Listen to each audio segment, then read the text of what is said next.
Maria, I really want to talk about the opportunities के पाकिस्तान में in general opportunities किस हद तक हैं, वो खवातीन हो जाएं, वो मर्द हो जाएं, स्पेशली जर्नलिज्म में आपको कितनी अपॉर्चुनिटीज मिल रही हैं या अपॉर्चुनिटीज अब हैं उस तरह से जिस तरह से एक वक्त में थी और एक दौर में थी?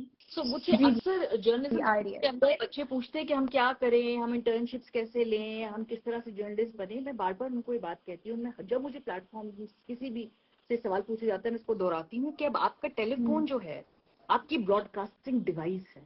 हमें जरूरत थी जब हम आए 2000s में, हमें प्रॉपर सेटअप की, हमें एक ब्रॉडकास्ट स्टेशन की जरूरत थी। तो हम आते, हम अपनी बात कहते, वो ब्रॉडकास्ट करता, हमें प्लेट की जरूरत थी। अब आप सब लोगों को प्लेटफॉर्म की जरूरत नहीं है। अब डेमोक्रेटाइजेशन ऑफ आइडिया और ओपिनियन का वक्त है। आपके पास फोन है, एक तस्वीर, एक video, thought of the day, if you start working on it even while you're studying, that could make your profile. For example, अगर आप फर्स्ट सेमेस्टर के जर्नलिज्म के स्टूडेंट हैं, रोजाना नहीं तो हफ्ते में 2-3 दफा फ्रीक्वेंसी मेंटेन ऐसी रखिए कि किसी तस्वीर को आप जाते हैं, कोई तस्वीर ले, उसके बारे में अपने ख्यालात लिखें, अपने इंस्टाग्राम पे, फेसबुक पे, मेक इट पब्लिक, बिकॉज अब आप एक पब्लिक डोमेन में जाने वाले हैं बतौर ओपिनियन मेकर। और उसको आप करते रहिए, आपके काम में खुद निखार आएगा, आपके ख्यालात पे खुद निखार आएगा। तो जब आप अगले सेमेस्टर में देखेंगे अपना पिछला काम, आपको लगेगा वो मैं कितनी बेवकूफ होती थी या मैं कितनी नाइव थी, और आप उसको बेहतर करेंगे। सो बाय द टाइम आप अपने सारे सेमेस्टर्स क्लियर करके भी डिग्री लेंगे, आपका डिजिटल प्रोफाइल होगा। अब आप जहां पर भी जा रहे हैं, फॉर एग्जाम्पल अगर आप एक न्यूज में इंटर्नशिप प्रोवाइड कर लेने के लिए जा रहे हैं, अब अगर आप हायर कर रहे हैं तो आपके सामने जब एक डिजिटल प्रोफाइल होगा तो you will be very much impressed instead of a paper CV. अब वो डिजिटल प्रोफाइल देख के आप उसको स्ट्रेंथ्स, वीकनेसेस, आपको तो ज्यादा इंटरव्यू करने की भी जरूरत नहीं है, आप तो उसकी कैपेबिलिटी के ऊपर उसको।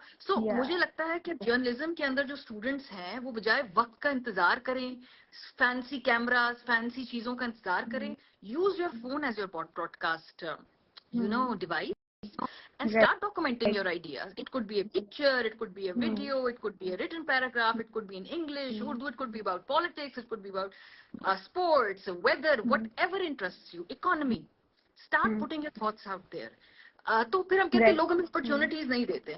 यार जहां मैं कहती हूँ कि इस दौर के अंदर जीना या बड़े होना मुश्किल है, क्योंकि तो साथ अपॉर्चुनिटीज भी आते हैं, प्रेशर से बचते हुए अपॉर्चुनिटीज को let's make the most out. सबको कहती हूँ कि आप जर्नलिस्ट बनना चाहते हैं, वेरी नाइस, तो फिर आपने अभी तक क्या किया? एक ख्वाहिश है और एक आपकी कैपेसिटी है।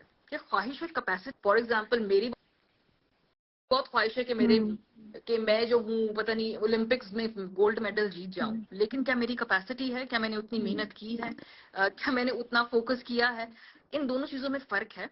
सो आई वुड से कि आप अभी से, if you are a journalism student, start creating opportunities for yourself. और एक बात बताओ, अगर आपकी ओपिनियन, वॉइस, थॉट में जान है ना, तो आप अपनी रास्ता खुद ही बना लेंगे। बहुत सारे मेन स्ट्रीम एंकर्स हैं, उनके होते हुए यूट्यूबर्स ने अपना रास्ता बनाया है, अपनी जगह बनाई है। बल्कि अब लोग मेन स्ट्रीम लेगेसी मीडिया से हटके सोशल मीडिया के ऊपर बहुत सारे लोगों को सुनते हैं। तो इस प्लेटफॉर्म की वजह से भी बनाई है ना।